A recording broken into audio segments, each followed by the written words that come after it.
तो फ्रेंड, आप सब जानते हैं कि कार्तिक का पावन अवसर शुरू हो गया है और कल हमने पहला अध्याय सुना था और आज दूसरा सुनेंगे। चलिए, ज़्यादा समय नहीं लेते हुए कथा को आरंभ करते हैं। भगवान भगवान श्री कृष्ण आगे बोले, हे प्रिय, जब गुणवंती को राक्षस द्वारा अपने पति एवं पिता के मरे जाने का समाचार मिला तो वह विलप करने लगी। हे नाथ, हे पिता, मुझको त्याग कर तुम कहाँ चले गए? मैं अकेली स्त्री तुम्हारे बिना अब क्या करूँगी? अब मेरा भोजन, वस्त्र इत्यादि की व्यवस्था कौन देगा? घर में प्रेम पूर्वक मेरा पालन पोषण कौन करेगा? मैं कुछ भी नहीं कर सकती। मुझ विधवा की कौन रक्षा करेगा? मैं कहाँ जाऊंगी? मेरे पास तो अब कोई ठिकाना भी नहीं रहा। इस प्रकार विलप करते हुए गुणवंती चक्कर खाकर धरती पर गिर पड़ती है, बेहोश हो गई। बहुत देर बाद जब उसे होश आया तो वह पहले की भांति करुणा विलप करते हुए शोक सागर में डूब गई। कुछ समय के पश्चात जब वह संभली तो उसे ध्यान आया कि पिता और पति की मृत्यु के बाद मुझे उनकी क्रिया करनी चाहिए, जिससे उनकी गति हो सके। इसीलिए उसने अपने घर का सारा सामान बेच दिया और उस उससे प्राप्त जो धन हुआ उसने अपने पिता एवं पति का श्राद्ध इत्यादि काम किया। तपस्वी वह उसी नगर में रहते हुए आठों पहर भगवान विष्णु की भक्ति करने लगी। उसने मृत्यु प्राप्ति तक निर्णय पूर्व सभी एकादशियों का व्रत और कार्तिक महीना का उपवास एवं व्रत किया। हे प्रिय, एकादशी और कार्तिक व्रत मुझे बहुत ही प्रिय है।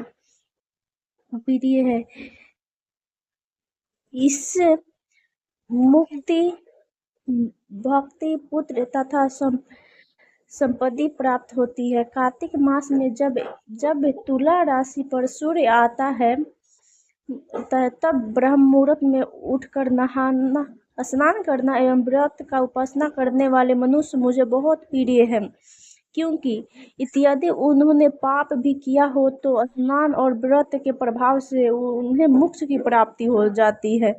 यह कार्तिक मास स्नान, जागरण, दीप दान तथा तुलसी के पौधों की रक्षा करने वाले मनुष्य साक्षात भगवान विष्णु के समान है। कार्तिक मास के मंदिर में झाड़ू लगाने वाले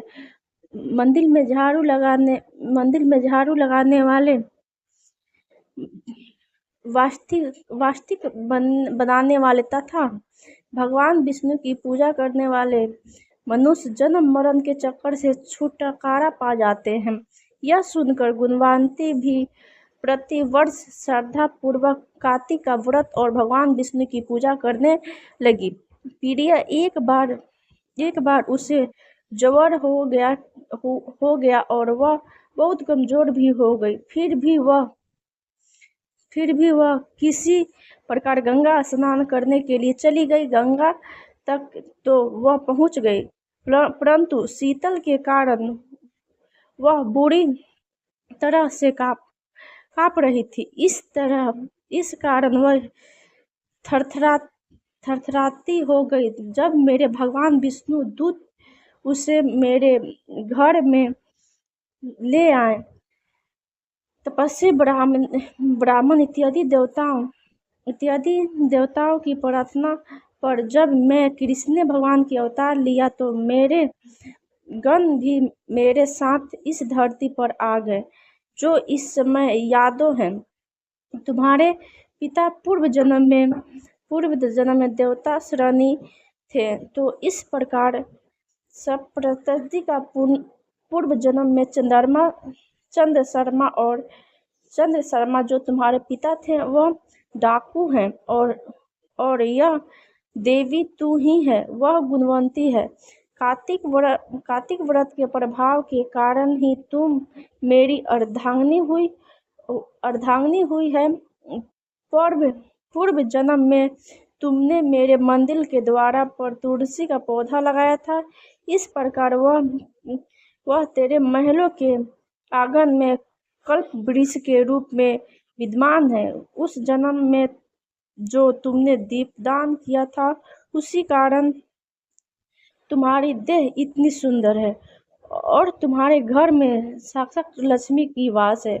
चूंकि तुमने पूर्व जन्म में अपने सभी व्रतों का फल प्राप्ति स्वरूप विष्णु को अर्पित किया था, उसी के प्रभाव से इस जन्म में तुम मेरी प्रिय पत्नी हुई। पूर्व जन्म में तुमने नियम पूर्वक जो कार्तिक मास का व्रत किया था, उसके कारण मेरा और तुम्हारा कभी वियोग नहीं हुआ। इस प्रकार कार्तिक मास के व्रत इत्यादि करने वाले मनुष्य मुझे तुम्हारे समान प्रिय हैं। दूसरे के जाप तप यज्ञ दान इत्यादि करने से प्राप्त फल कार्तिक मास में किए गए व्रत का फल से बहुत थोड़ा होता है, अर्थात कार्तिक मास के व्रतों का 16वां भाग में भी नहीं होता। इस प्रकार सत्य भाषमा भगवान श्री कृष्ण के मुख से अपने पूर्व जन्म का पुनः का स्वभाव सुनकर बहुत प्रसन्न हुए।